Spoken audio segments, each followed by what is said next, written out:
ከቅንጡ መኪና የበለጠ ዋጋ ያለው አንድ ዛፍ አይተው ያውቃሉ? ይህ በአፍሪካ ኮንጎ የሚገኘው ፓዱክ የተባለው ውድ እንጨት ነው። በዓለም ላይ ከፍተኛ ዋጋ ከሚሰጣቸው የሐሩር ክልል ጠንካራ እንጨቶች መካከል አንዱ ነው። ነገር ግን የዚህ ዛፍ ዋጋ የሚጀምረው በገንዘቡ አይደለም። እስኪያድግና ለጥቅም እስኪደርስ ድረስ በአንድ ሰው ዕድሜ ሊለካ የማይችል ረጅም ጊዜ ያስፈልገዋል። ይህም እያንዳንዱን የፓዱክ ግንድ እጅግ ውድ ያደርገዋል። ከወፍራሙ ቅርፊቱ ስር ግን ሌላ አስደናቂ ዓለም ተሸሽጎ ይገኛል።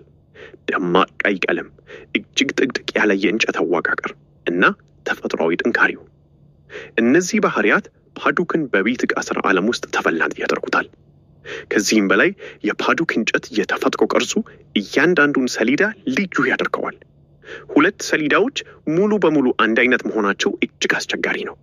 ስለዚህ ከሱ የሚሰራ እያንዳንዱ ጠረጴዛ ወይም የቤት ዕቃ የራሱ የሆነ ልዩ ገጽታ ይኖረዋል። እና እዚህ ላይ የሚገርመው ዋጋው ነው። የፓዱክ ጥራት ያለው ግንድ እየተቀነሰ ሲሄድ ከፍተኛ ጥራት ያለው እንጨትም እየበረታ እየተፈለገ መጥቷል። በአንዳንድ ገበያዎች አንድ ትልቅና ጥራት ያለው የፓዱክ ግንድ እስከ $100,000 ሊደርስ ይችላል። ይህም በኢትዮጵያ ብር ሲተመን በ10 ሚሊዮኖች የሚቆጠር ገንዘብ ማለት ነው። ስለዚህ ይህን ያህል ዋጋ ያለው እንጨት ሲቆረጥ ምንም ክፍሉ እንዳይባክን በከፍተኛ ጥንቃቄ ይሰራል። እያንዳንዱ መቆረጥ፣ እያንዳንዱ ስንጠቃ እና እያንዳንዱ የእንጨት ቁራጭ በጥንቃቄ ይታገዳል። ለእጅ ሙያተኞች ግን ፓዱክ ተራ ዛፍ ብቻ አይደለም። የተፈጥሮ ውበትን፣ የሰውን ጥበብ እና የብዙ ዓመታትን የዛፉን እድገት ወደ አንድ የሚያገናኝ ውድ ቁሳቁስ ነው።